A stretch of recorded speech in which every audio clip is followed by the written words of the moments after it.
Ça roule. De quoi tu vas nous parler aujourd'hui, Paul, au niveau de ta conférence? Ouais, alors moi, l'aspect que je pousse le plus sur mes sites ou même sur les sites de mes clients, c'est vraiment l'aspect contenu et vraiment réponse aux intentions de recherche, répondre aux attentes internautes, etc. Et donc, je me suis dit, je vais vous montrer un peu mon process de A à Z. Vous me direz ce que vous en pensez, mais j'estime aller quand même assez loin. J'ai croisé un peu mes process avec Léo Poitvin, notamment un petit peu sur Twitter. On a la même vision du truc et tout. Donc, je suis assez content de vous présenter ça. Donc, le but, ça va être un tout petit peu de théorie rapidement, qu'est-ce que c'est, etc., pour perdre personne. Et puis après, vraiment, je vais vous montrer étape par étape. Et vous allez voir, c'est full artisanat. Ça change peut-être un peu de ce que vous avez vu justement dans les confs automatisation. Super. Bah, merci à toi, mec, déjà d'avoir répondu présent à cette 4e édition. Je crois que c'est ta première conférence officiellement en public. Ouais, ok. Donc du coup, comme je disais, contenu liké à 110% par Google, un titre accrocheur qu'on apprécie, digne des plus grands posts LinkedIn. Vous allez voir, je vais vraiment tout vous montrer, vous allez me dire ce que vous en pensez à la fin. Et surtout, est-ce que, par exemple, vous faisiez toutes les étapes que je présente ou pas? Est-ce qu'il y a certains aspects que vous poussez plus, etc. On est là pour discuter. Du coup, le plan, c'est simple. Présentation de mon profil, mais vraiment rapide. Faut pas que ça soit boring. Intention de recherche, est-ce que tu sais vraiment ce que c'est? Donc ça, c'est un peu la partie théorique. Ensuite, pourquoi bosser les intentions de recherche? On va pas se mentir, il y a peut-être 99% d'entre vous qui savent déjà, mais c'est toujours important. Et je montrerai aussi quelques exemples, raison par raison, entre guillemets. Quatrième, attention au SIT et au SIC, des termes inventés par mes soins à 110%. Vous allez voir ce que c'est. Est-ce qu'il faut payer des tools? Petit emoji rat. On verra qu'il y a des tools qui peuvent être super utiles, nous faire gagner du temps là-dedans sur le fait d'identifier les intentions de recherche et les traiter, mais qu'on peut aussi faire beaucoup à la main et en regardant la SERP en réalité. Donc voilà. Mon process intention à 47 € au lieu de je ne sais pas quel prix, 9,99, plein de 9. Donc là, c'est vraiment le moment où je vais vous montrer étape par étape comment j'identifie les intentions de recherche, etc., comment je les traite. Et puis, à la fin, aller plus loin avec quelques trucs qu'on pourra faire en plus pour optimiser encore plus nos contenus, sachant qu'ils répondent déjà très bien aux intentions de recherche. Ok, alors qui je suis rapidement? Consultant SEO freelance. S'il y avait un mot-clé pour me définir, ce serait ça. J'ai bossé dans une agence, donc en alternance pendant 1 an et demi, genre à peu près. C'est là où j'ai tout appris en fait sur mes process, etc. Et ensuite, j'ai développé de mon côté en freelance les aspects que je voulais plus pousser, par exemple l'aspect contenu que j'ai beaucoup développé dans mes process, etc. SEO lover, moi j'adore le SEO. Pour moi, c'est un super jeu vidéo. En réalité, je vois vraiment ça comme un jeu. J'adore ça. C'est super sympa, super ludique, stimulant, etc. Tout ce que vous voulez. Je pense qu'il y en a beaucoup qui sont là aussi pour les mêmes raisons. Le personal branding aussi, j'adore. Et c'est pour ça qu'il y a des gens qui ne m'adorent pas, on va dire. En fait, tous les moyens de grossir en organique, moi j'adore. Donc le personal branding, ça m'a beaucoup parlé. Même le branding pour les marques en général, le SEO aussi, etc. Artisan. Je ne suis pas un ancien développeur, apparemment c'est les meilleurs SEO, mais j'en fais pas partie malheureusement. Vraiment artisan, 20-80 avis dans tout ce que je fais, toujours identifier les petites actions qui vont apporter le plus de résultats et répliquer, et peut-être pas trop se prendre la tête, être perfectionniste avec les autres trucs qui servent un peu moins, entre guillemets. Et j'adore la muscu, vous en faites ce que vous voulez. Romain, on se fait une séance bientôt au Bull Gym à Bali avec grand plaisir. Voilà, et pour les réseaux, donc comme tu disais Romain, YouTube, ça c'est vraiment plus des vidéos un peu que je fais, partage d'écran sur le SEO, assez accessible. J'essaye de vulgariser tout ça pour pas que ce soit trop chiant. Ça correspond à globalement, si vous voulez faire de la presta pour des sites qui n'ont pas trop de dettes techniques, etc., pas des trucs hyper techniques à faire, cette chaîne YouTube, je pense qu'elle est faite pour vous. LinkedIn, c'est pour le branding. Donc voilà, vous avez des posts, je n'ai pas pris de vacances pendant le mois d'août, etc. Et puis aussi quelques trucs que je fais plutôt vraiment orientés SEO, des petites vidéos assez accessibles, truc. Je fais des mèmes aussi, c'est marrant, des fois. Et Twitter, ça c'est du full feeling. Donc Twitter, je poste comme ça dessus de temps en temps, c'est pour rester un peu en lien avec cette communauté que j'adore tant. Et voilà, partager des trucs comme ça, des retours sur expérience, quoi. Bref, qui je ne suis pas. Mafia de l'automatisation. Je ne suis pas dans la mafia de l'automatisation de David Pirate, malheureusement. Je n'ai pas les compétences techniques. Comme j'ai dit avant, je suis plus un artisan. Donc voilà. Je ne suis pas deviens riche en 2 semaines, thread. Il n'y a pas de PDF disponible à la vente, en tout cas pour l'instant. Donc voilà. Je ne suis pas non plus un moine du SEO. Qu'est-ce qu'un moine du SEO? Tout simplement quelqu'un pour qui le SEO est une religion qui doit être fait d'une manière stricte, respecter des règles. Pour moi, le SEO, c'est un moyen pour parvenir à un but. En général, c'est la rentabilité qu'on cherche quand même pour les clients ou pour soi-même. Voilà, il n'y a rien de mystique pour moi. Je ne suis pas non plus trop un graphic lover. Graphic lover, c'est certains SEO peut-être qui adorent les outils, qui pour optimiser un texte, par exemple, une page, ils vont utiliser 18 outils différents, ils vont faire une couche d'optimisation avec tel outil, bon voilà, 20-80. Donc évidemment, j'utilise des outils, hein. Je ne dis pas que ça ne sert à rien, etc. C'est même fondamental, il y a des datas qu'on ne peut pas avoir sans outils tierces. Mais voilà. Et lecteur de brevet Google, je sais qu'il y a des gens qui le font et je trouve ça incroyable. C'est pareil, c'est pas forcément quelque chose que je fais. Tout ça pour vous dire, 20-80, on y revient encore une fois. D'ailleurs, gros big up à Michael qui, pour le coup, fait des fois des threads Twitter, mais qui lui demande énormément de temps sur la lecture de brevet Google, qui, comment dire, il démystifie un peu ça, il en tire des conclusions et je respecte à 2000%. Bref, intention de recherche, qu'est-ce que c'est? En gros, c'est ce qu'attendent les internautes en tapant la requête sur laquelle toi, tu veux te positionner. Et donc, ton job, c'est d'y répondre. Il y a deux dimensions dans l'intention de recherche. On a l'intention de recherche, on va dire, globale et les micro-intentions. L'intention de recherche globale, c'est en fait le type de document que Google va mettre en avant. Est-ce que, par exemple, pour fleurs de CBD, il va mettre en avant une page catégorie, une page produit? Est-ce que ça va être un guide informationnel sur qu'est-ce qu'une fleur de CBD, etc. Ça, c'est l'intention de recherche globale. Ça peut être défini normalement en un mot. Et ensuite, on a les micro-intentions qui permettent en fait de bien traiter l'intention de recherche globale. Typiquement, de toute façon, j'avais un exemple juste après, la SERP consultant SEO. Donc là, vous voyez, intention de recherche globale, c'est bien le code couleur rouge et micro-intention orange. Sur le screen, on voit que j'ai encadré en rouge les éléments qui, pour moi, indiquent quelle est l'intention de recherche globale de cette SERP. Donc là, c'est un screen des deux premiers résultats. On voit que du coup, l'exemple consultant SEO, ce qui est mis en avant, c'est vraiment des fiches métiers. On l'a d'ailleurs dans le fil d'Ariane ici, dans les résultats enrichis fil d'Ariane. Et en fait, aussi dans tout simplement la métadescription que Google a choisie. Bref, des fois, je ne vais pas m'éterniser là-dessus, mais des fois, Google en fait qu'à sa tête et prend des métadescriptions qui piochent un peu au pif. Et là, on voit qu'à chaque fois, c'est des définitions, en fait. C'est le consultant SEO et nanana, le consultant SEO et nanana. Bref.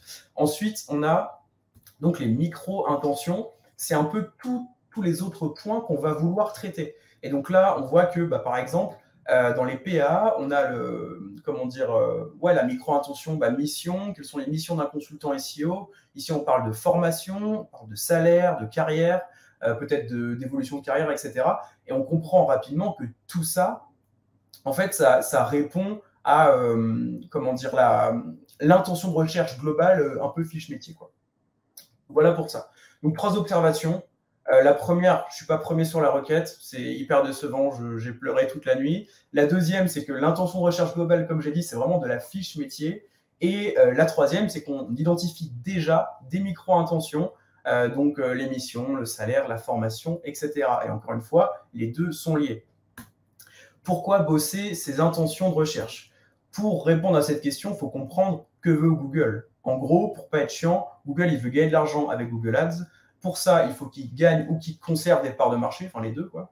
Et pour ça, donc, il faut proposer des résultats pertinents pour que les internautes continuent d'utiliser Google. Il veut aussi ne pas trop cramer d'argent en passant trop de temps sur des sites un peu spammy, des pages un peu pourries. Et donc, il a tout intérêt pour ça d'identifier les contenus pertinents rapidement, même avant de les indexer. Pour ne pas perdre du temps et perdre de l'argent. Petite gorgée. Alors, donc, comment identifier et proposer des résultats pertinents, en gros, quand on est Google? Avant, c'était du keyword stuffing. J'y étais pas, j'avoue. Par contre, c'est les dinos SEO qui me l'ont dit.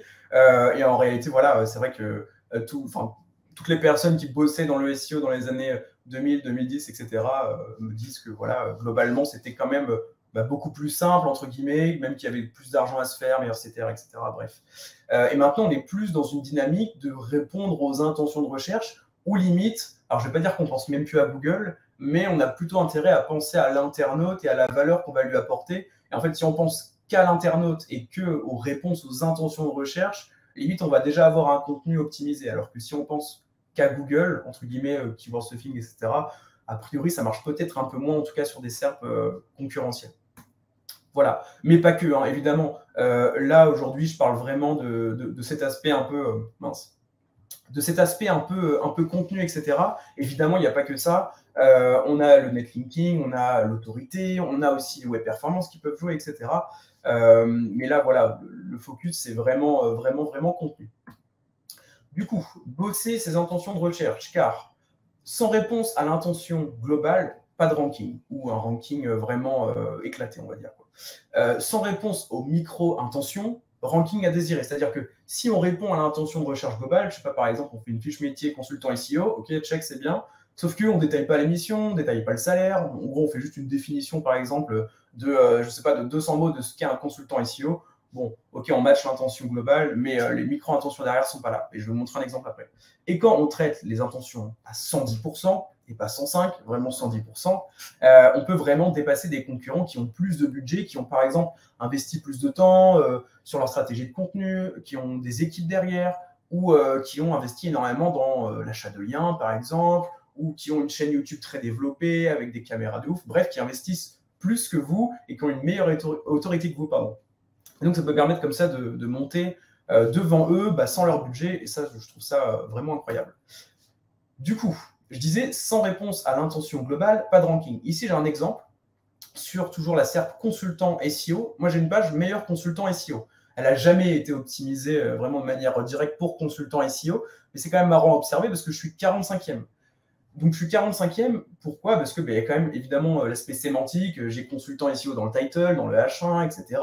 Je parle quand même de l'entité, on va dire, consultant SEO. Par contre, c'est en rien une fiche métier. Et donc, voilà, ce que ça donne, c'est 45e. D'ailleurs, petite anecdote, en fait, ça, c'est une page que j'ai désoptimisée qui, à la base, rankait, vous pouvez regarder sur l'historique SEMrush ou quoi, il me semble que ça rankait 15e quand même.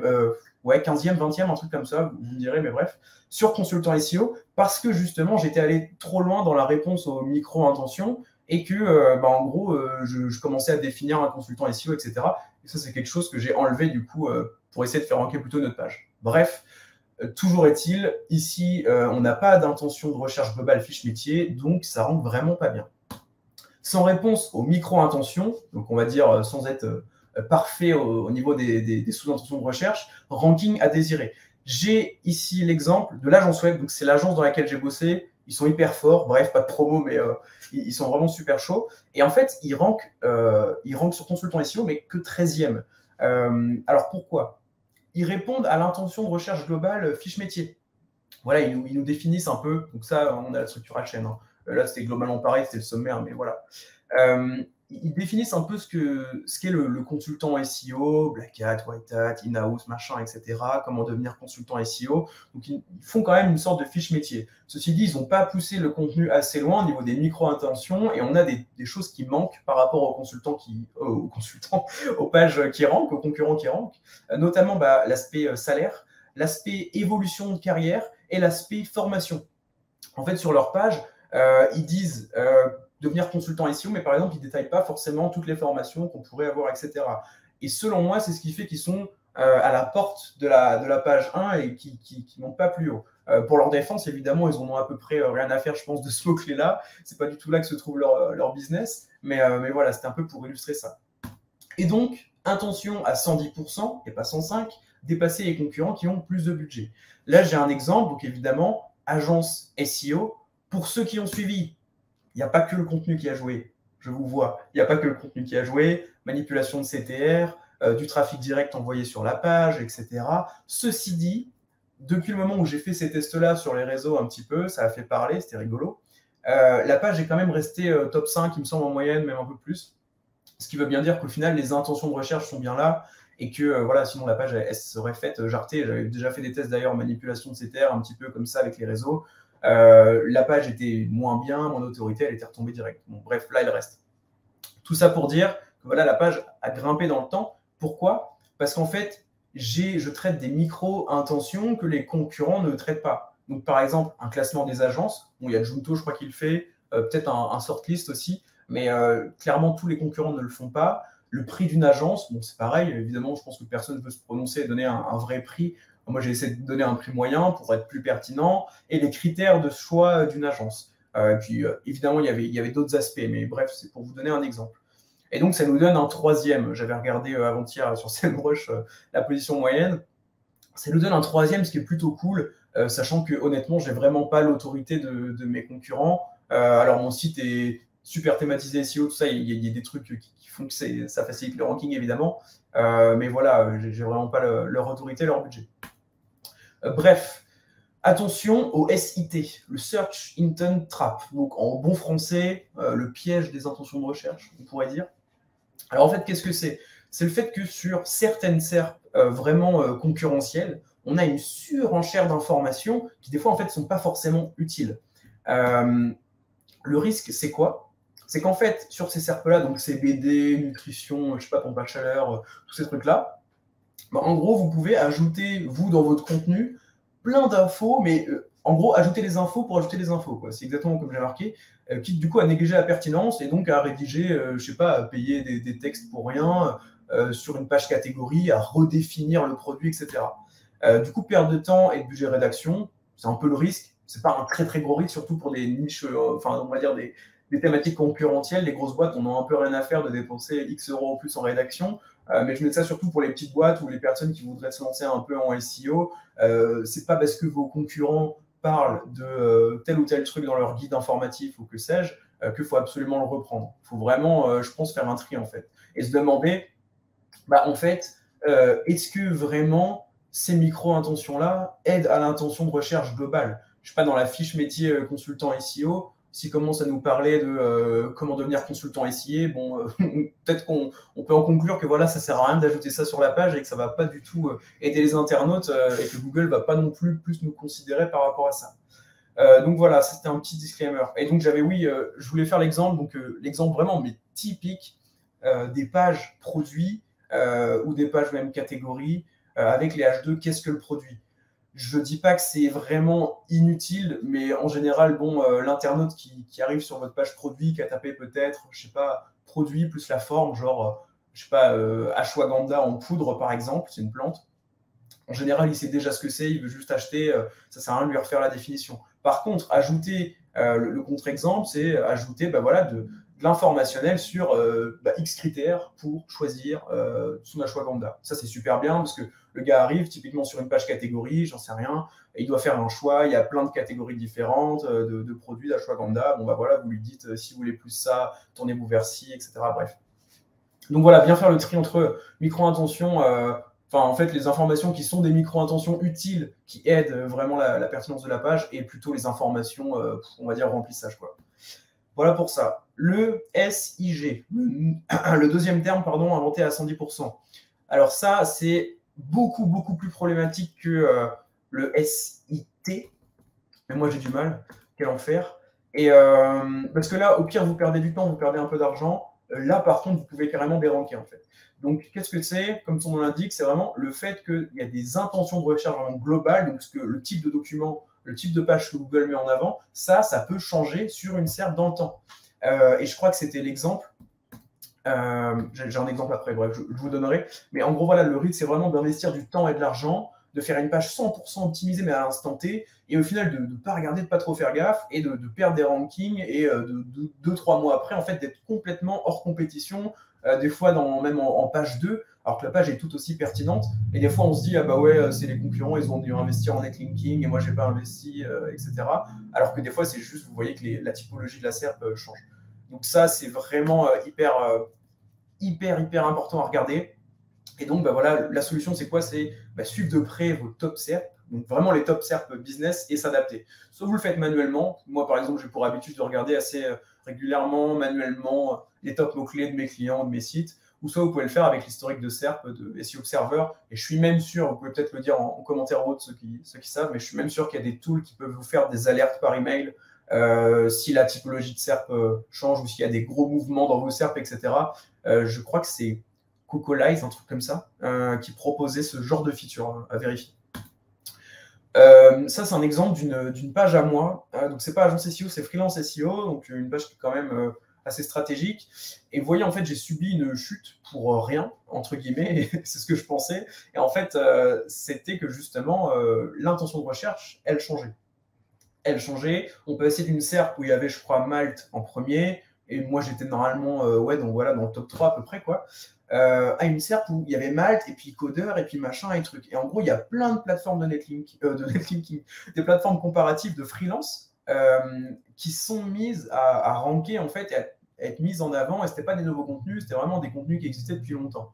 Donc ça, c'était un signe où vraiment je me suis dit, bon, ok, première décision, j'attends. Google, il fait des mouvements tout le temps.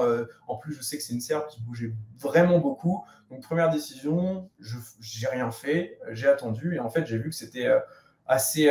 Voilà, c'est resté, on peut le voir ici, c'est resté un mois, quoi. Je me suis dit, bon, ok, on va peut-être faire un truc. Et donc, qu'est-ce que j'ai fait? Je me suis demandé, ok, les plateformes de freelance, elles ont quoi en plus que moi? C'est un peu comme la SERP agence SEO, c'est qu'en fait, elles font du listing de freelance. Et donc, je me suis dit, ok, c'est pas grave, on va tout mettre pour l'intention de recherche. Donc, qu'est-ce que j'ai fait? J'ai ajouté un listing de plateformes de freelance déjà, et un listing de freelance. Et au début, en plus, j'avais un peu caché dans le site et tout, on ne pouvait pas voir sur la page. Mais au final, je l'ai mis visible et tout, on s'en fiche. Vous pouvez aller voir. Et vraiment, juste après, je suis remonté. Il me semble que j'ai même pas fait de netlinking entre temps ou quoi. Et donc voilà. Donc ça, c'était un beau cas, je trouve, de Search Intent Change, SIC, n'est-ce pas, que j'ai subi moi-même en fait. Et c'est vrai que comme c'est mon site, les SERP, je les regarde souvent, donc je m'en suis vite aperçu. Voilà pour ça. Est-ce qu'on a besoin de tools pour vraiment identifier les intentions de recherche et les traiter? Alors, fondamentalement, vraiment non. On peut tout faire manuellement. Et je vais vous montrer, moi, dans le procès juste après, qu'en fait, je fais tout manuellement quasiment. Par contre, dans certains cas, il y a certains outils qui peuvent nous faire gagner du temps. Et là, c'est le moment où je prends une gorgée. Alors, moi, les outils qui m'aident, ce n'est pas forcément des outils que j'utilise au quotidien, mais c'est des outils qui m'ont déjà aidé dans des cas très précis. On a SEMrush. Ils ont une fonctionnalité d'identification des intentions de recherche de manière bulk, entre guillemets. Alors, pour ceux qui ont testé au début de la fonctionnalité, c'était éclaté au sol au début. C'était nul. Ils nous mettaient des mots-clés transactionnels, business, en informationnel et tout. Enfin bref, c'était un peu le bazar. Maintenant, c'est vraiment, je trouve, beaucoup mieux. Attention, c'est vraiment pas parfait. Je vous le mets là, pas 100% fiable, pardon. Mais c'est quand même mieux et ça permet de dégrossir une liste de mots-clés. Si vous avez 3 mots-clés analysés, n'utilisez pas ça, ça sert à rien. Faites un peu comme j'ai fait avant, analysez la SERP manuellement. Par contre, si vraiment vous avez, je ne sais pas, une liste de 1000 mots-clés, que vous voulez rapidement identifier les mots-clés business, vous pouvez l'utiliser. Ça se présente comme ça. Là, j'ai tapé SEO dans le Keyword Magic Tool, donc l'outil de base de SEMrush un peu pour rechercher les mots-clés. Et en fait, il nous catégorise les intentions en informationnel, information, quoi, blog, on va dire, navigationnel, donc ça, c'est plutôt quand un mot-clé est un mot-clé marque, commercial et transactionnel, donc là, c'est plus les mots-clés business. Et donc, vous pouvez très bien taper un mot-clé comme SEO et après cocher uniquement les intentions de recherche commerciale, transactionnelle pour obtenir, je ne sais pas, vous partez d'une liste de peut-être, il y a quoi, 200 000 mots-clés, bon bref, à une liste de peut-être 1000 mots-clés a priori business, quoi. Donc voilà pour ça. Ça peut être super utile dans certains cas. J'ai déjà utilisé pour des études de mots-clés pour des clients, etc. C'est plutôt cool pour dégrossir, mais toujours à vérifier au final. 12page.com. Un outil du coup d'Amaury Duval qui est super pratique pour les intentions de recherche, parce qu'en gros, il y a des fois où on se dit, ok, j'ai 2 mots-clés là, par exemple consultant SEO et consultant SEO salaire. Je vois que quand je tape consultant SEO, c'est une fiche métier, on parle notamment du salaire.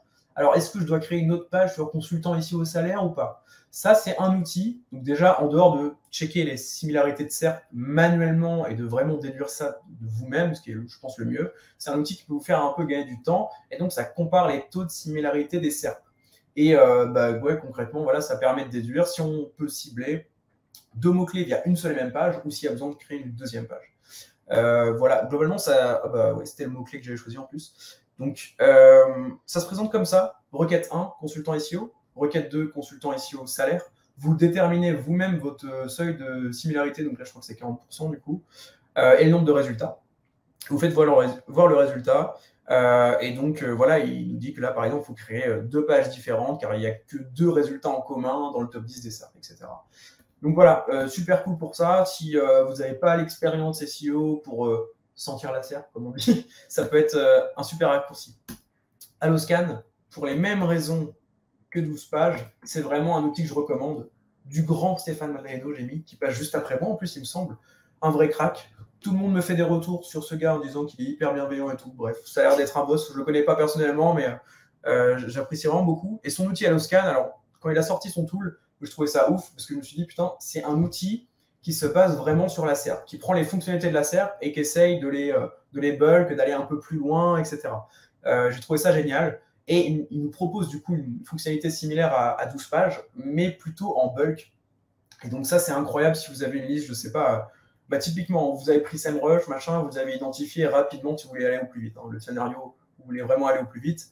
Vous avez pris SEMrush, vous avez une liste de 1000 mots-clés vraiment business, hop, copier-coller Alloscan, et Alloscan va vous clusteriser tout ça, et en fonction du taux de similarité, vous dire si tel mot-clé est dans tel groupe ou pas.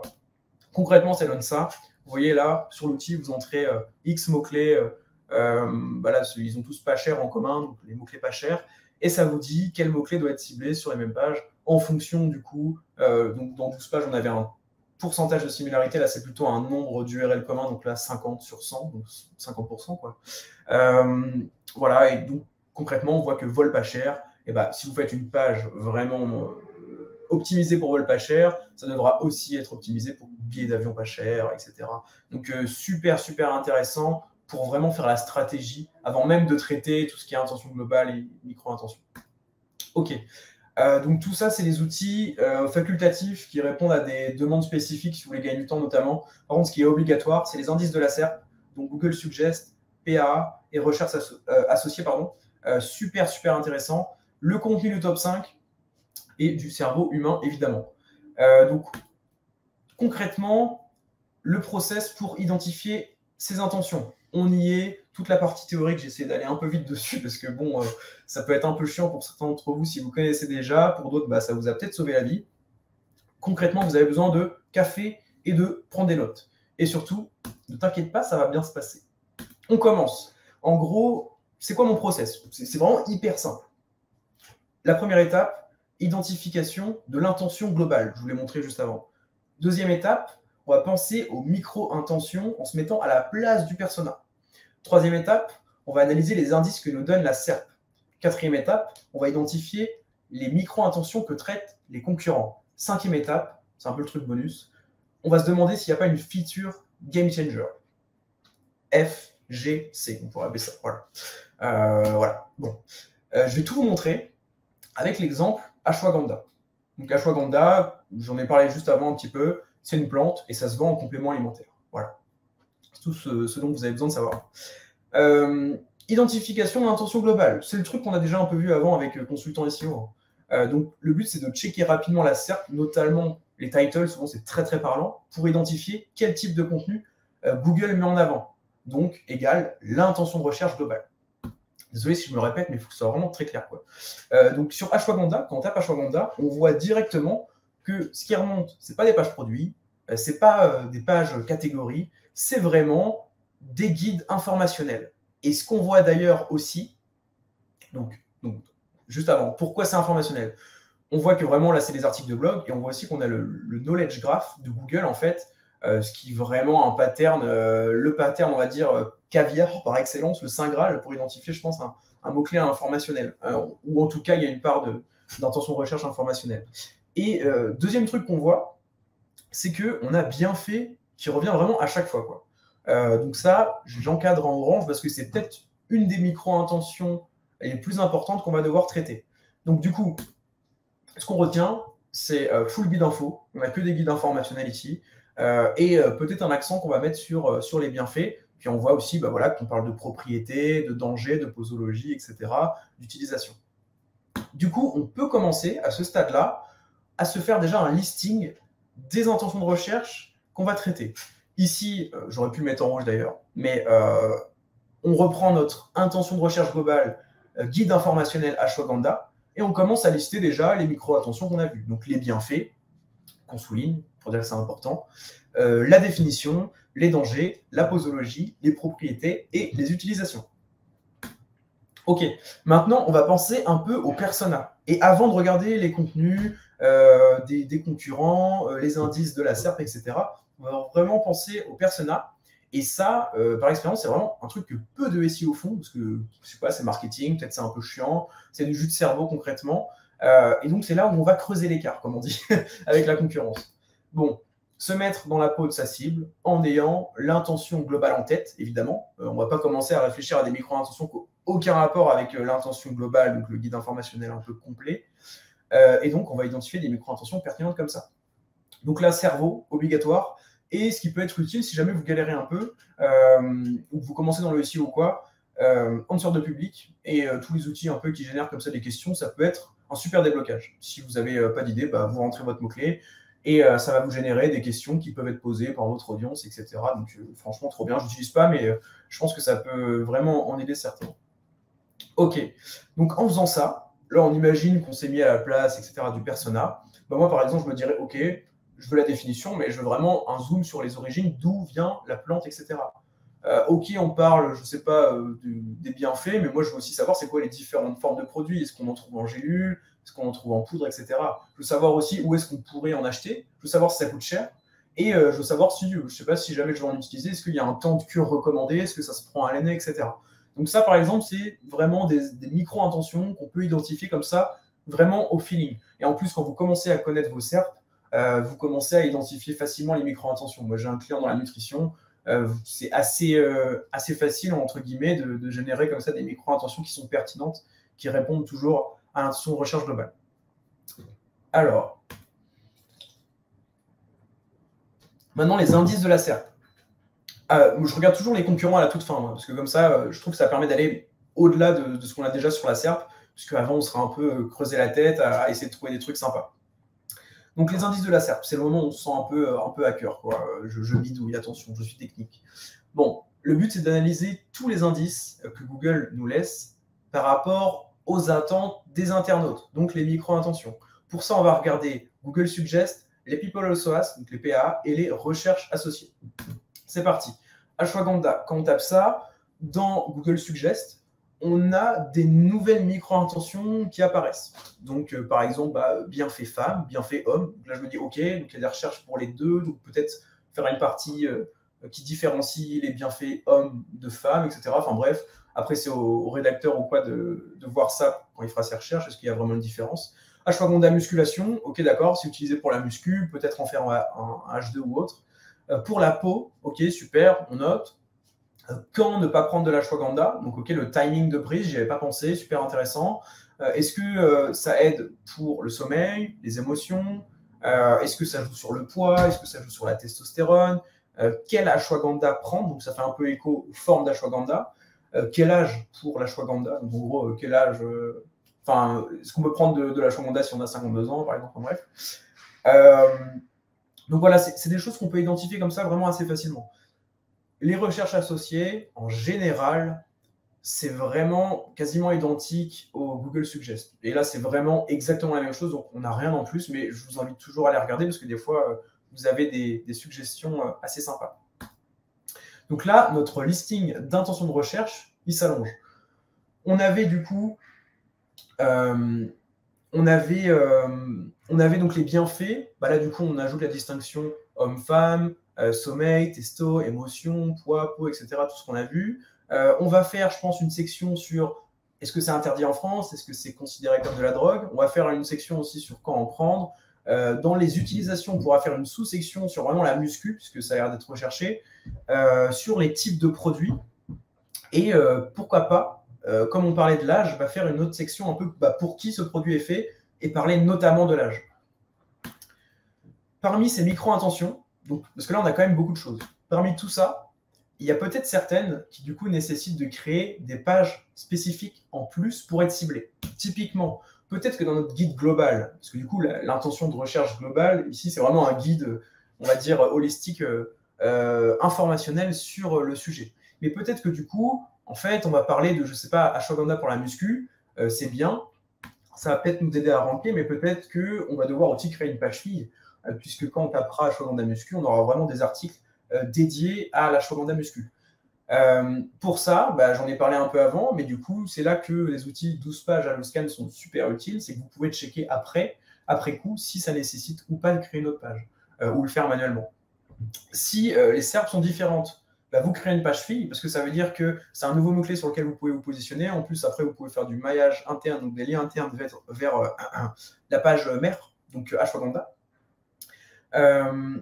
Si vraiment les SERPs sont similaires, eh ben, je dirais qu'il y a 80% de chances pour que ce soit inutile de créer une page fille, mais vous pouvez quand même faire un all-in title, le mot-clé secondaire, pour vérifier. Parce que dans certains cas, c'est assez rare, et dans certains cas, vous vous dites, OK, les SERPs sont les mêmes, allez, c'est bon, je m'arrête. Sauf que si vous faites un all-in title avec Ashwagandha muscu, vous vous rendez compte qu'en fait, il y a zéro résultat en fait, qui cible tout simplement ça, qui ont Ashwagandha musculation dans leur title. Et donc, dans ce cas-là, vous pouvez vous dire, en fait, peut-être que du coup, Google prend les mêmes SERPs parce qu'il n'a pas d'autre choix. Et donc, dans ce cas-là, vous pouvez vraiment faire un hold-up et arriver avec la première page optimisée et pouf, ranker premier dessus. Voilà, c'est un petit disclaimer, c'est pas vraiment le sujet de la conf, mais je tenais à vous partager ça. Ok, les micro-intentions des concurrents, on y arrive, ça je pense que c'est un truc que vous faites littéralement tous, c'est à vraiment regarder les contenus des concurrents, etc., ou prendre les HM. Bon. Le but, c'est d'identifier toutes les infos et les fonctionnalités. Je l'ai mis en capital letter, je l'ai souligné, parce que les fonctionnalités, c'est un truc qui est, je trouve, archi sous-coté. Il n'y a pas que les paragraphes, en fait, qui permettent de répondre aux intentions de recherche. Des fois, un petit quiz, des fois, une petite vidéo, des fois, des tris spécifiques sur des pages catégories e-commerce, ça peut faire la diff. Donc, vraiment faire gaffe à ça. On va reprendre tout ce qu'on n'a pas et qui est cohérent, du coup, avec l'intention globale. Donc, toujours dans l'optique de ne pas prendre des infos pour prendre des infos, etc. On peut gagner du temps sur cette partie du processus en scrapant par exemple les HN avec des outils, etc. Mais moi, je préfère regarder manuellement, notamment pour l'aspect fonctionnalité, pour vraiment voir ce qu'ils mettent en avant, dans quel ordre, etc. Et puis même des fois, en fait, le contenu, parce que les HN, c'est bien, on peut voir un peu de quoi ça parle, mais des fois, dans le contenu, on trouve des choses. On y va. J'ai analysé du coup le top 3 pour la conférence. D'habitude, je fais top 5, même des fois un peu plus quand c'est vraiment hyper concurrentiel, mais bref. Là, j'ai fait le top 3. Et donc, on a identifié des trucs assez sympas. Par exemple, on a un concurrent, donc lui, c'est le premier normalement, qui nous parle de l'apparence de l'ashwagandha. Ok, c'est vrai que je n'y avais pas du tout pensé. Moi, dans ma définition, je ne comptais pas du tout parler de l'apparence, c'est un truc tout bête, mais ça a toute sa place dans un guide informationnel global. Il nous dit que c'est une plante adaptogène. Ok, donc ça, c'est un terme spécifique. Peut-être qu'on en fera une partie dédiée. En tout cas, il faut absolument en parler. Il nous dit que ça favorise la relaxation. Ok, donc ça, c'est un bienfait qu'on n'avait pas identifié. Donc super, on va l'ajouter. Influx nerveux, calme, sérénité, etc. Il nous dit aussi que ça a des puissantes propriétés antioxydantes, super intéressant. Il nous dit que ça peut permettre de retrouver de l'énergie physique et d'améliorer les fonctions musculaires. Et qu'en conclusion, ça peut augmenter la force et la masse musculaire. Donc, on comprend un petit peu mieux la recherche ashwagandha musculation. Super intéressant. On a, il me semble, un autre concurrent qui nous parle du système digestif. Trop bien. C'est pareil, c'est un bienfait qu'on n'avait pas. Booster d'activité sexuelle, on prend toujours. Réduire les inflammations, baisser la glycémie. On avait, si vous vous souvenez, dans les indices de la SERP, une partie sur est-ce que ça fait grossir ou un truc comme ça. Ça, ce sera concrètement une sous-partie, ou en tout cas, il faudra aborder ce point-là dans cette partie-là. Et on a la composition de l'ashwagandha. Et ça, c'est pareil, quelque chose que, en tout cas, quand j'avais fait la conf que j'avais préparée, j'y avais pas du tout pensé. La composition de l'ashwagandha qui ira sûrement juste après la définition, les propriétés, etc. Du coup, notre listing des intentions de recherche, il s'allonge. On a ajouté l'aspect adaptogène et antioxydant. Donc sûrement, si on fait une partie, par exemple un H2 sur les bienfaits, ce sera sûrement en intro, dire voilà, c'est une plante adaptogène, antioxydante, et voici ce qui en découle, et là faire la liste de tous les bienfaits. Donc on a ajouté la glycémie dans la partie poids, l'aspect relaxation, force masse musculaire, digestion, l'aspect sexe, l'aspect inflammation. Aussi dans définition, origine, on ajoute apparence et composition. Et pour finir, oui, parce que du coup, je n'étais pas passé dessus, mais on a le cadre référence qui est archi intéressant. En réalité, je connais ce type de SERP, donc je sais qu'à chaque fois, vraiment, les références, les sources, études scientifiques, c'est archi important. Donc, pour participer un peu à l'aspect expertise autorité, EAT plutôt. Et voilà, on ajoute cette partie vraiment qui est super intéressante. Alors, pour terminer sur vraiment le process identification des intentions de recherche, on a la feature Game Changer. Alors ça, qu'est-ce que c'est? En gros, c'est de se dire à la toute fin, quand on a fait les indices de SERP, le persona, les concurrents, c'est se dire, est-ce qu'on ne peut pas ajouter une section ou une fonctionnalité qui améliorerait vraiment beaucoup l'expérience des internautes et que les concurrents n'ont pas. Et donc souvent, là par exemple, ce serait ajouter un quiz, pour moi, qui peut être super intéressant en début de page. Est-ce que l'ashwagandha est une plante qui est faite pour toi, par exemple? Où la personne, je ne sais pas, va rentrer son âge, etc. Et va obtenir une réponse. Aussi, une vidéo de présentation de l'ashwagandha en 5 minutes. Parce que là, vous commencez à voir tout ce qu'on va devoir traiter, ça va être un énorme guide. Là, tu ne me parles pas de 500 mots ou je ne sais pas quoi. Ça va vraiment être beaucoup. Donc, pourquoi pas ajouter au final une vidéo de présentation en 5 minutes qui reprend les top points. Et, pour l'UX, franchement, c'est top. Hein. Moi, lire ce genre de guide, normalement, je fais CTRL-A, CTRL-C, CTRL-V ChatGPT, résume-moi sous forme de liste à plus. Parce que c'est un peu embêtant, quoi. Donc voilà, une vidéo de présentation de 5 minutes, pour moi, c'est vraiment top. Et même s'il y a des redites, en fait, puisque c'est du résumé, ça améliore grandement, je trouve, l'expérience utilisateur. Donc voilà les deux choses qu'on pourrait ajouter, c'est les features game changer. Par exemple, pour la SERP agence SEO, on va dire que le listing, pour moi, ça fait vraiment partie de ce genre de features qui font que vous avez un gros plus en réalité, vous allez encore plus loin dans l'intention de recherche. Voilà pour ça. Pour vos pages, je ne sais pas, hein, je fais un parallèle, mais pour vos pages catégories, ça peut être pareil, un quiz. Quelle fleur de CBD est faite pour vous? Typiquement, la personne qui ne connaît pas grand-chose, elle a 2-3 informations, vous lui proposez une fleur, super, elle est contente. Le process maintenant pour traiter les intentions de recherche, parce que là, on les a identifiés. Alors bon, on a un guide, on a un énorme guide, plein de points à traiter, mais comment est-ce qu'on fait concrètement pour les traiter? En gros, on a 3 étapes. Traduire nos micro-intentions en structure à chaîne, fondamentale. Ajouter des précisions sur le fond et la forme de réponse, parce que là, on a un listing d'infos, mais bon, on ne sait pas trop de quoi on parle. Mettre en évidence les micro-attentions les plus attendues, parce qu'une fois qu'on a plein d'informations traitées, il faut peut-être prioriser un petit peu dans le document. Et pour finir, transmettre à un rédacteur et à ChatGPT. Et vous verrez, je vous donnerai d'ailleurs un prompt pour ChatGPT à la fin. Du coup, traduire les micro-intentions en structure à chaîne. Comment est-ce qu'on fait? En fait, c'est assez simple. Hein. Vous le faites. C'est-à-dire que vous prenez chacun de vos points et vous faites en sorte que ça devienne un titre dans votre page. Et des fois, vous allez le voir, vous allez hiérarchiser tout ça. Typiquement, le H2 bien fait, alors on a plein de bienfaits, c'est un H2 parce que c'est un titre principal et ensuite on va avoir plutôt des H3 avec, on va dire en quoi c'est une plante adaptogène, en quoi elle a des vertus antioxydantes. Et là, je mets même carrément, pour le rédacteur au cours de ChatGPT, créer un H3 plus un paragraphe détaillé par catégorie de bienfaits. Et là, je lui liste tous les bienfaits qu'on avait identifiés avant. Pour gagner du temps sur les briefs, en fait, pour pas faire H3, les bienfaits, bref. Voilà. L'ashwagandha est-elle interdite en France? Voilà, on a fait notre petit H2 pour ça. On précise bien qu'il faut préciser ici si c'est considéré comme une drogue ou non, puisqu'on avait dit que c'était une recherche aussi. Donc là, j'ai jugé par exemple que ce n'était pas utile de faire un H2.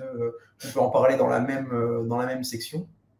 Et donc là, pareil, vous voyez, pour définition, j'ai fait H2, définition de l'ashwagandha, et en gros, créer un H3 plus un paragraphe par point, l'origine, l'apparence, la composition, propriété et les différents types d'ashwagandha.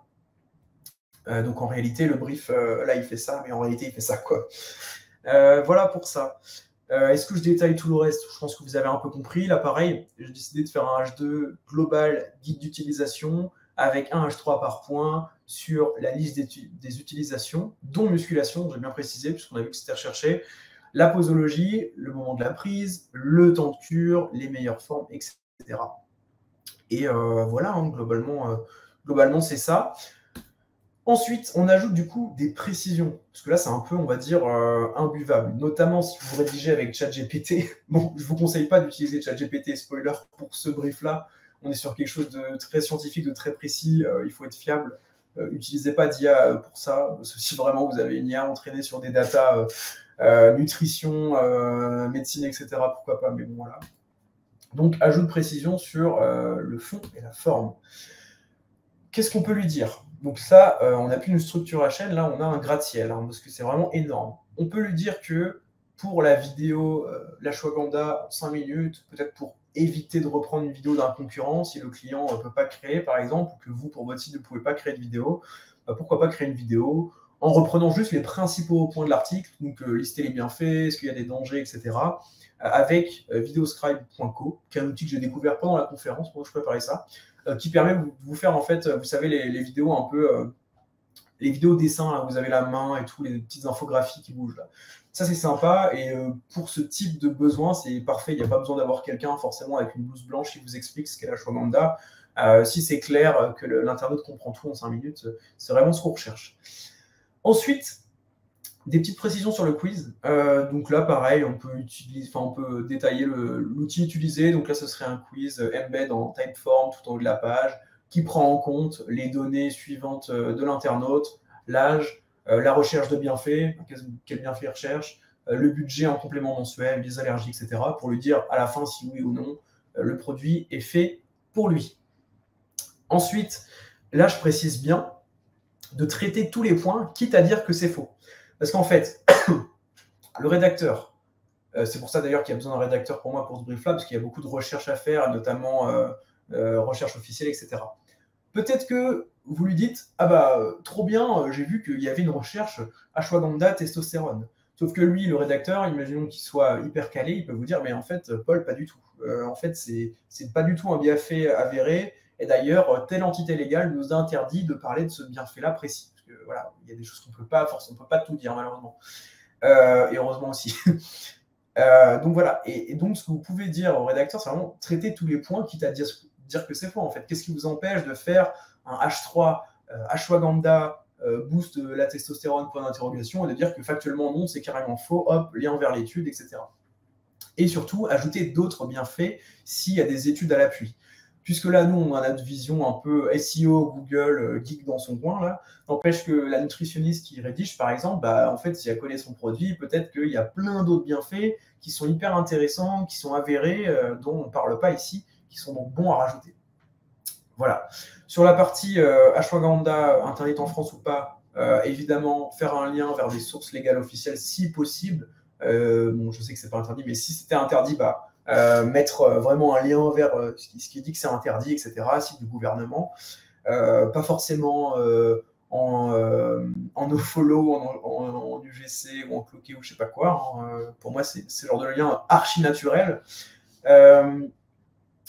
Consommer de l'ashwagandha égale danger. Là, par exemple, je dis, donc là, c'est plus une réponse sur la forme, c'est de faire une réponse générale et ensuite faire une liste à plus de cas où ça peut être dangereux. Puisqu'en fait, on se doute bien qu'il y a des cas où ça peut être dangereux. Quoi. Si par exemple, vous êtes allergique, je ne sais pas, un composé qu'il y a dans cette plante-là, évidemment que ce sera dangereux pour vous. Donc là, je mets des exemples aussi, mais c'est pareil, le rédacteur, s'il connaît, il amène d'autres choses, mais les allergies, femmes enceintes, enfants, est-ce que c'est compatible, les interactions avec d'autres médicaments, etc. Ou se procurer de l'ashwagandha. Là, moi, je ne veux pas que le rédacteur ou ChatGPT me fasse juste un petit paragraphe sur vous pouvez trouver l'ashwagandha dans la plupart des commerces.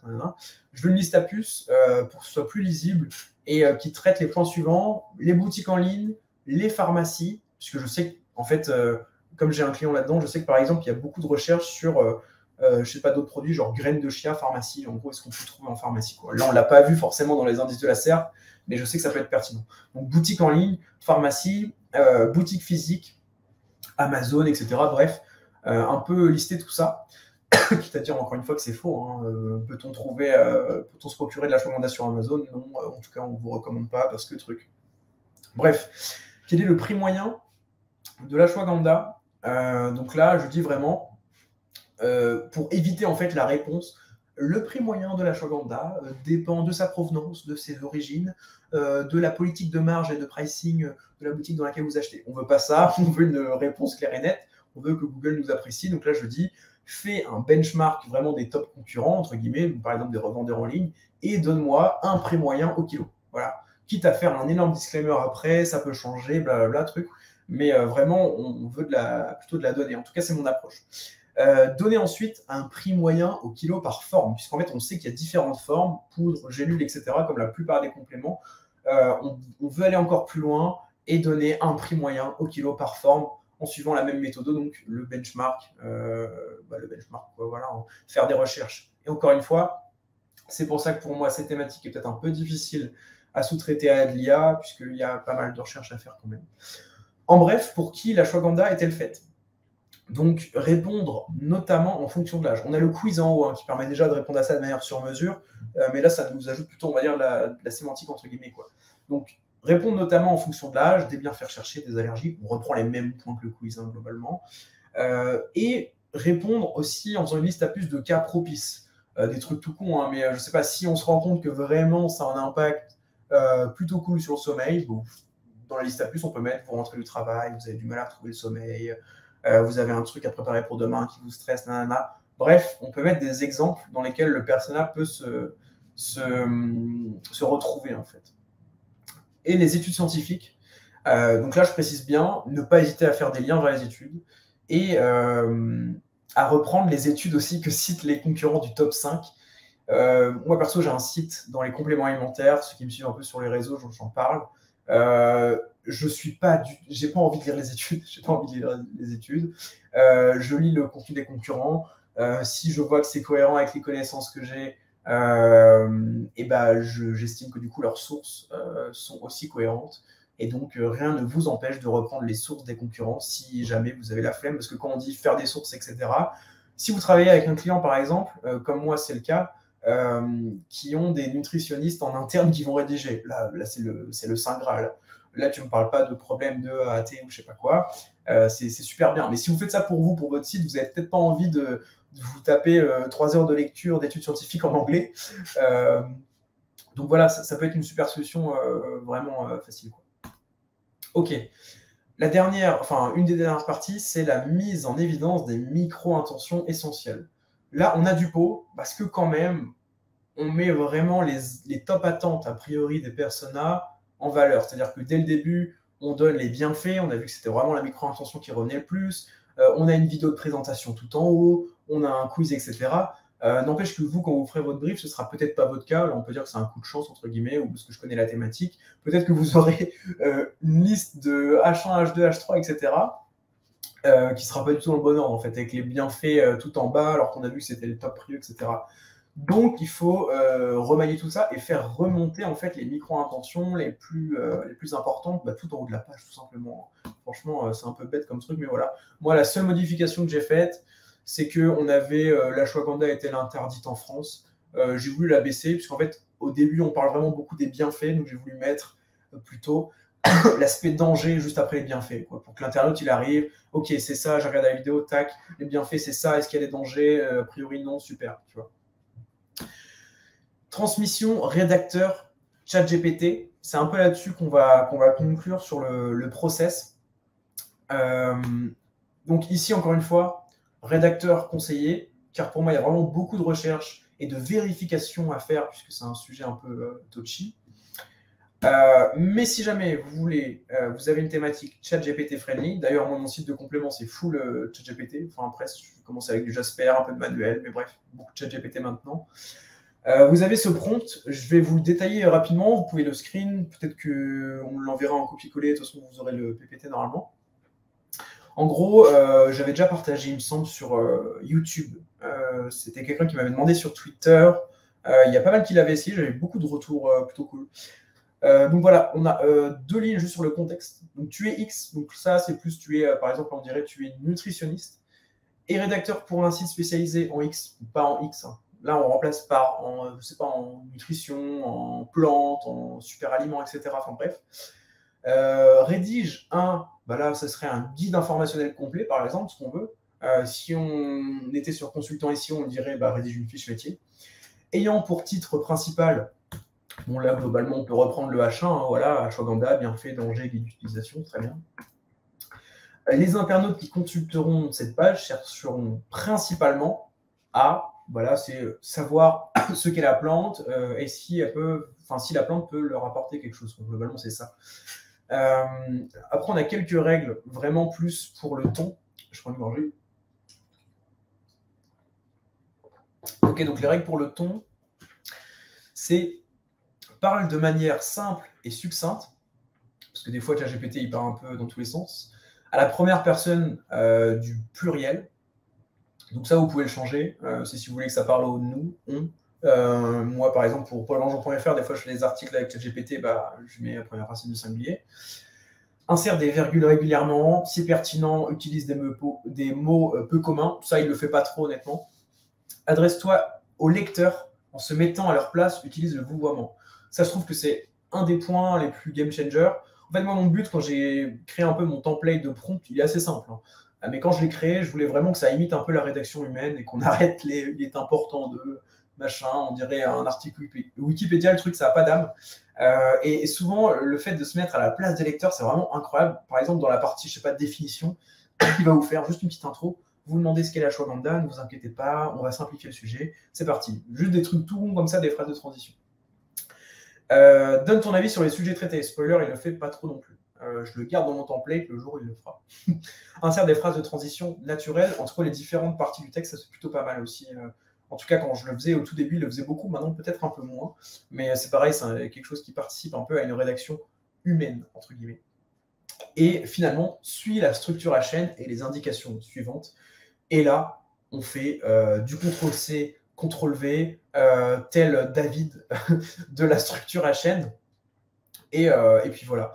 Si jamais vous avez une structure, un gratte-ciel à chaîne comme ceci, notez bien que peut-être que tout ne sera pas pris en compte, ou alors qu'il va traiter certains à la chaîne très très rapidement pour vous sortir une réponse globale rapide.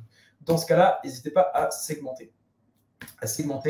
À lui envoyer, je ne sais pas, là par exemple, parce que, encore une fois, sur notre screen, il fait ça. En réalité, avec tous les H3 qu'on a demandé de créer, il fait ça. Donc peut-être l'envoyer en 3 fois ici, et donc lui donner le premier truc, et après lui dire, on va continuer avec cette structure à chaîne-là, continuer avec ça. Et donc, ça marche pas mal. Voilà pour ça. Pour aller plus loin, pour terminer là-dessus, on n'a évidemment pas que cette notion intention de recherche, valeur ajoutée du contenu qui fait qu'on va ranker ou pas. On peut mettre en gras les réponses, pas forcément pour Google, pas forcément mettre en gras ashwagandha muscu, des mots-clés comme ça, un peu de manière débile, plutôt mettre en gras les réponses.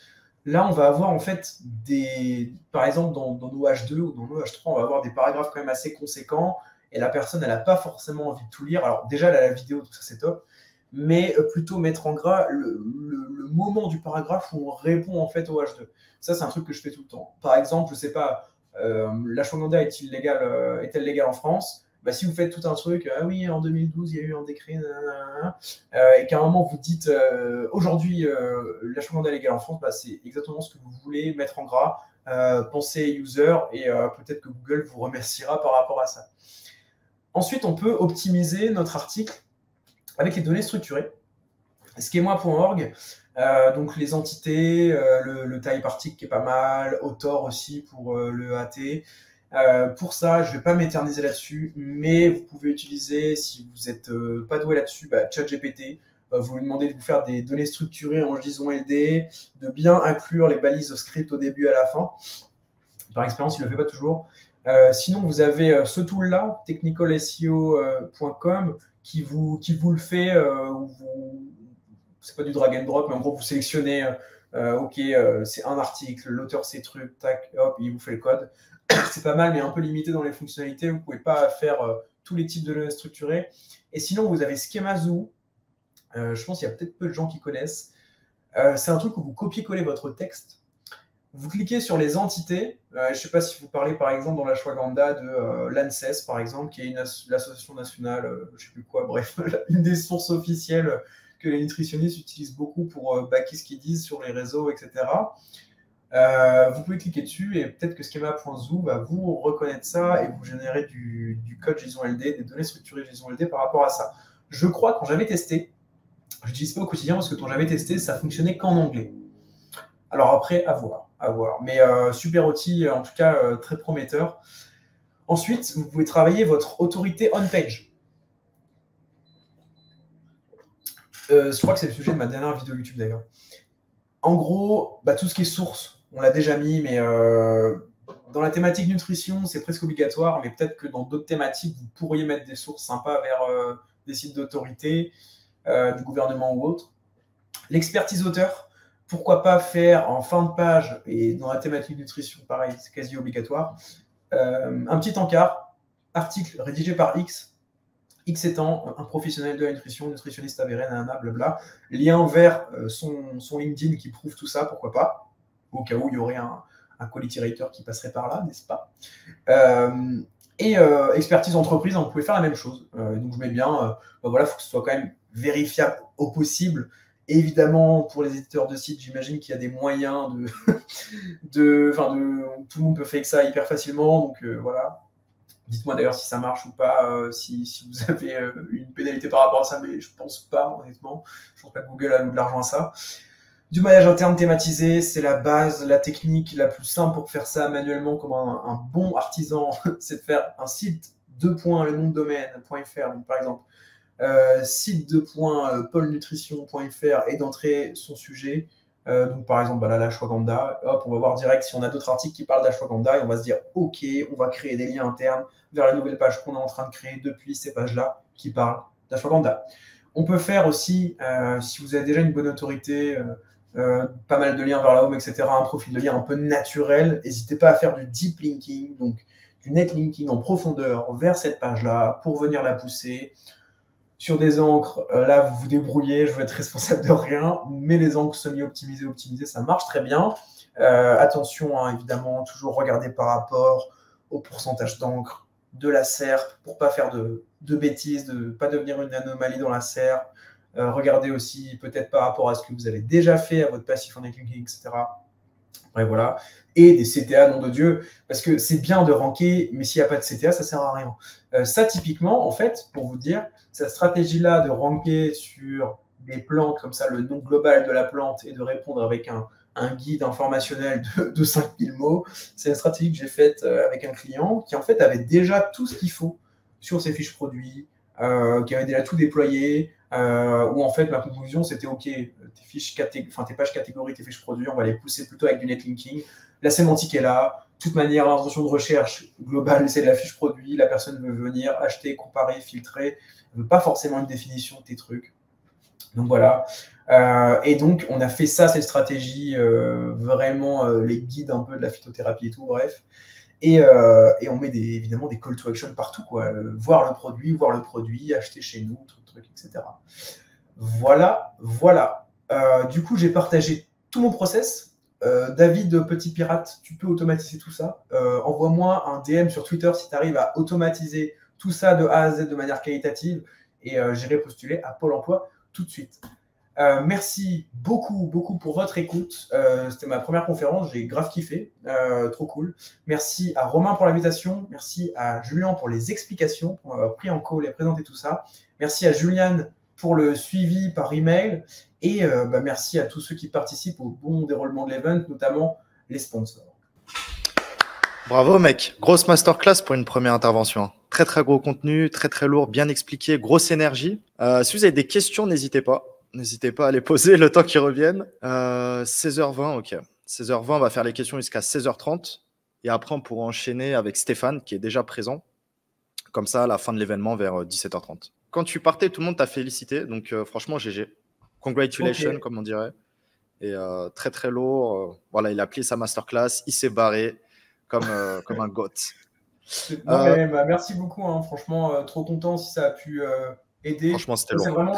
C'est vraiment de cette manière-là que je fonctionne avec mes clients, avec mes sites. Et je pense que c'est un point où je suis 20-80, tu vois, dans le SEO. Je pense que c'est le point où je suis un peu à l'opposé de ça, où je suis plutôt sur l'aspect perfection poussé au max, quoi, parce que je sais que ça fait la diff. Ouais, de toute façon, le fait d'analyser comme ça de manière très détaillée l'odeur de la SERP, si tu le fais bien, clairement, tu peux faire du gros content, hein, c'est clair. Et là, tu nous as expliqué ta démarche, ta méthodologie d'analyse, de création plus ou moins on-page. Est-ce que tu pourrais développer la partie off-site? Comment tu la gères? Avec quel partenaire? Avec peut-être quelle récurrence? Voilà, globalement, si tu peux nous faire un petit topo sur ta partie netlinking qui pourrait en intéresser beaucoup. Ouais, je disais vraiment identifier où est-ce que vous en êtes, où est-ce qu'est votre client par rapport aux concurrents et se dire, ok, on va prendre 2-3 liens par mois sur cette page spécifique, puis en même temps, on va quand même faire des liens vers la page d'accueil pour que ça reste un peu naturel et que ça bénéficie à toutes les pages du site à la fois, etc. Et sinon, dans vraiment les partenaires que j'utilise, d'ailleurs, ça va être le sujet, je crois, de ma newsletter qui va sortir demain, un truc comme ça, c'est vraiment le combo parfait pour moi, c'est Linkuma pour les petits liens, vraiment trop Ok. puissant. Et iReferaire pour plutôt les gros liens, puisqu'en fait, ils ont en général des prix assez avantageux. Et moi, c'est vraiment le combo que je fais. Et tu vois, par exemple, ma meuf, là, elle se lance en graphisme freelance. On va commencer à faire, tu vois, c'est un site zéro antériorité. On va commencer à faire des liens un peu avec Linkoma, justement, pour faire du volume qui pousse bien quand même. Donc, des liens à 7 euros, 10 euros. Et après, tu vois, pourquoi pas faire des plus gros liens à 100, 150 euros avec iReferaire. Et là, par contre, quand je sélectionne des liens sur iReferaire, je passe le lien, enfin, je passe le site dans tous les trucs. Donc, pas mal Ouais, Majestic et tu SEMrush. décortiques à fond. Ouais, Ouais. c'est ça. Donc bon, c'est une réponse un peu, ça dépend, mais en réalité, ça dépend vraiment. Donc, Non, non, mais c'est bien, tu nous as donné 2 ordres de prix, 2 ordres de qualité. En soi, on procède plus ou moins pareil, donc totalement d'accord. ouais, c'est ça. Ouais, juste pour terminer sur les liens un peu naturels, UGC, nofollow, etc., c'est un truc que je fais pas mal quand j'ai le temps, tu vois. Par exemple, sur paulvengeon.fr, je l'ai fait naturellement au début, je me suis inscrit sur pas mal d'annuaires, j'ai commenté pas mal de blogs qui parlent de SEO pour avoir des liens UGC ou même juste des citations au final, tu vois. Et ça, c'est évidemment, ça a son importance, surtout si vous êtes un site qui part de 0,0, quoi. Voilà. Ouais. Ok, super pour la partie technique. Pour la partie plutôt business, qui a, je pense, plein de profils comme toi, bon, toi, tu es déjà assez mature, tu as déjà tes clients en place, tu as déjà de la trésor qui rentre tous les mois. Comment tu te positionnes en termes de tarification? Quels sont tes conseils? Exemple, une analyse comme tu as pu faire pour ce client-là sur ce mot-clé et préparer un brief complet. Combien tu as facturé ça? Et les autres trucs, netlinking, etc. Ce serait intéressant d'avoir une idée de tarification, comment tu bosses Ouais, en carrément, freelance. avec plaisir. Ben, en fait, au début, c'est le truc un peu prise de tête, quoi. Il y a deux trucs quand tu te lances, c'est trouver des clients et faire des bons devis et comment je me price et par rapport à quoi et syndrome de l'imposteur et tous ces trucs-là. Moi, au tout début, je me suis toujours basé en fait sur un TJM parce qu'au début, j'étais sur Malte et tout. Et je trouve que le TJM, on n'est pas forcément obligé de dire au client mon TJM est de temps, alors ça fait tant. Mais avoir une notion de TJM en tête, je trouve ça toujours intéressant, surtout quand on est indépendant, que notre temps il n'est pas scalable à l'infini, qu'on doit s'y retrouver à la fin du mois, quoi. Et donc là, par exemple, en ce moment, je suis à un TJM de 600 euros. Donc c'est un TJM en fait qui évolue un peu dans le temps en fonction de ma montée en compétences, en fonction de comment je suis visible aussi sur les réseaux, des demandes que je peux avoir. Et donc par rapport à ça, j'estime le temps nécessaire. Typiquement, souvent, hein, par exemple, une étude de mots-clés, donc le fait Ouais. d'identifier tous les mots-clés, top business et tout, même les mots-clés informationnels, ça peut être quelque chose qui prend beaucoup, beaucoup de temps, qui peut Mhm. prendre des fois 3 jours, et donc que je vais vendre 1800 euros, tu vois, par exemple. En général, par contre, la stratégie netlinking, c'est plutôt rapide, hein. Même des fois, je ne vends même pas en fait ce truc-là. Dans le devis, il n'y a pas écrit stratégie netlinking 1000 euros, sauf si vraiment j'ai un client dans le CBD et qu'il faut pousser cet aspect à fond, quoi. Ok. Donc, tu vends plutôt ton temps en soi que des différentes offres, une offre on-site, une offre off-site, etc. Là, il y a le frérot derrière, Euh, là. ouais. Ah, t'inquiète, tu parles pas français. Ah, là, je suis à Bangkok. Dans le coworking, il n'y a que lui et Ah moi. ouais, toi aussi, ouais. Ouais. Incroyable. Euh, Mais ouais, ouais, tu vends plus côté TJM en soi que offre, en fait, packagé. ouais, en fait, directement au client, je dis pas TJM, je vends plutôt un forfait au final. Typiquement, en fait, Hmm. regarde, si demain tu veux travailler avec moi, tu me dis Paul, voici mon site, Impulsion SEO que je souhaite référencer, etc. Je vais Ouais. faire quoi? Je vais te dire, je vais faire une propale, etc. Et je vais te faire un devis où en fait, il y aura deux devis. Un devis setup et un devis mensuel. Dans le devis setup, je vais te dire, c'est du one shot, on va le faire qu'une fois. J'ai besoin de tant de temps pour faire ton étude de mots-clés, ça va te coûter tant.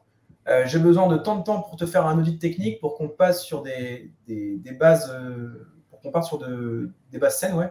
Ça va prendre tant de temps, ça va coûter tant. Et après, on est plutôt sur du forfait. Je vais te dire tous les mois, je vais te faire des briefs de contenu. Tous les mois, on va faire des contenus. Tous les mois, je vais gérer ta campagne de netlinking et ça va te coûter tant, tu vois. Mais le TJM n'est pas directement communiqué. Donc, mais Ok. dans ma tête, il y a toujours le TJM. Je me dis toujours, Ouais. OK, ça me fait une journée à tant d'euros parce qu'au final, tu dois t'y retrouver. Ok. Ouais, c'est très clair. Pour revenir sur la partie analyse, imaginons que sur le mot-clé que tu as donné, tu n'as pas forcément beaucoup d'informationnel, mais plus du e-com. Comment tu procèdes? Ouais. Bah, en fait, dans ce cas-là, je vais ajouter de l'informationnel, comme je disais, qui aide vraiment au choix de l'internaute, tu vois. Pas de l'informationnel, qu'est-ce qu'une fleur de CBD, mais plus de l'informationnel, comment choisir sa fleur de CBD, etc. Je vais essayer de déployer une fonctionnalité, pourquoi pas, si possible, encore une fois, de quiz qui permet rapidement à la personne de trouver ce qu'il faut. Je vais regarder avec précision quels filtres e-commerce, quelles facettes les concurrents ont qui font que la navigation peut être facilitée. Et évidemment, je vais regarder les aspects sémantiques, le nombre de références aussi. Est-ce que si on est sur une page catégorie, il y a plutôt 25 références? Est-ce qu'il y en a 5? Est-ce que du coup, si mon client il en a 5, c'est pas ça qui peut pêcher? Et aussi, même des fois, la typologie de produit. Je sais qu'il y a une SERP, je crois que c'est la SERP t-shirt ou je sais plus laquelle, où en fait, il n'y a que des t-shirts femmes, je crois, par exemple. Et donc, tu sais pas pourquoi, pour Google, c'est ce qui fait un peu remonter. Et dans ce cas-là, tu as peut-être tout intérêt à mettre que des t-shirts femmes. Donc aussi, regardez la typologie des produits, quoi. Mais il y a aussi beaucoup de choses à regarder. Mais c'est vrai que l'intention de recherche, en général, c'est pour ça que j'ai pris un exemple informationnel. C'est parce que c'est là où on peut aller le plus loin. Tu vois, c'est en général là où tu as beaucoup de choses à faire d'un point de vue texte. Ok. Dernière question, peut-être. Bon, je t'ai déjà demandé sur les outils, mais est-ce que tu aurais d'autres ressources à nous communiquer? Des ressources techniques ou autres qui t'aident en fait au quotidien? Si tu as une checklist ou n'importe. Ouais, bah, si tu veux, moi, pour la partie vraiment recherche de mots-clés, etc., j'utilise vraiment SEMrush. On va dire c'est mon outil tierce que j'utilise, mais bon, un Href, etc., c'est chouette aussi. L'aspect netlinking, Majestic SEO, vraiment incroyable avec des fonctionnalités. Comment ils appellent ça déjà? Je sais plus comment ils appellent ça, mais c'est le qui te permet d'identifier si le site que tu analyses n'est pas dans un réseau de sites avec tout le graphe, tier 1, tier 2, etc., et les nœuds de liens. Ça, c'est le genre de fonctionnalité précise que j'aime bien. SEO Observer, qui est plutôt cool aussi, qui fait un peu le mix des deux. Screaming Frog, mais vraiment pour la technique. PHP Insight, qui est cool pour des petits sites, pour des recours web perf faciles. Après, vraiment, sinon, dans le contenu pur et dur et le traitement des intentions de recherche, je fais vraiment beaucoup à la main. Ok. Bon, pour être sûr de rien, tu vois, de rien voir. Mais je sais que Alloscan, par exemple, pourrait permettre de gagner du temps, je pense, là-dessus, puisque c'est vraiment un outil SERP-based, on va dire, qui est vraiment basé sur la SERP. Tu l'utilises pourquoi Alloscan? Pour les mots-clés? Pour l'historique? Ouais, en fait, au début, j'avais testé la version alpha et j'avais trouvé ça vraiment trop bien pour vraiment keyword clustering et les pourcentages de similarité des SERP et s'y retrouver. Parce que des fois, je sais pas, tu tapes ashwagandha, imaginons que dans SEMrush, tu 1000 mots-clés, tu as plein de mots-clés hyper sympas, mais tu sais pas si tu dois les cibler via une seule et même page. Bah voilà, ça peut te permettre de dégrossir le tout vraiment très rapidement et d'avoir au final un sheet où tu as mots-clés principal, ashwagandha bien fait par exemple, et mots-clés connexes qu'il faut aussi cibler sur cette page, ashwagandha vertu, est-ce que l'ashwagandha aide à un truc, etc. Ok, donc, top, ça, c'est très cool. Trop bien, quoi. Ok, super, c'était bien complet, très bonne conférence, bonne réponse. Est-ce que avant de terminer, en fait, pour te laisser le mot de la fin, tu pourras nous expliquer tes objectifs, tes projets à venir pour 2023 et 2024? Voilà, merci encore pour tout, Paul, et encore GG à toi, c'était lourd. Merci, ça fait plaisir. Écoute, les objectifs, en réalité, moi, je fonctionne beaucoup au kiff, tu vois. J'ai pas envie de faire des choses pour des objectifs précis. Mais en muscu, c'est pareil, hein. Je vais à la salle tout le temps, mais c'est vraiment parce que je kiffe. Je me suis jamais dit, je veux des bras énormes ou quoi, tu vois. Même si au lycée, à la base, bon, voilà. Mais du coup, je n'ai pas d'objectif précis, si ce n'est, comme là maintenant, j'ai des demandes, mais je peux même plus les traiter, je suis tout seul. J'ai pas envie de gérer de l'humain, honnêtement. Par contre, j'ai envie de commencer à générer des revenus passifs. Et je commence un petit peu avec l'affiliation sur des tools SEO. Je commence aussi avec l'apport d'affaires, puisque j'ai des demandes. Je les redistribue, je prends des commissions, c'est passif, c'est cool. Et ça, c'est vraiment le truc que je veux développer. Et d'ailleurs, je vais sûrement peut-être... donc là, je suis toujours en auto-entreprise pour la partie Presta. Je vais peut-être créer une SASU, justement, dédiée à ces trucs-là. Et peut-être que du coup, je mettrai l'accent sur l'édition de site, etc. pour essayer de faire des trucs qui peuvent scaler avec juste moi, quoi. Ok, super, c'est très clair. Courage à toi, que du bon pour la suite. Franchement, tu n'en es qu'au début, donc c'est que du lourd. Et très vite, hein, dans 10 jours.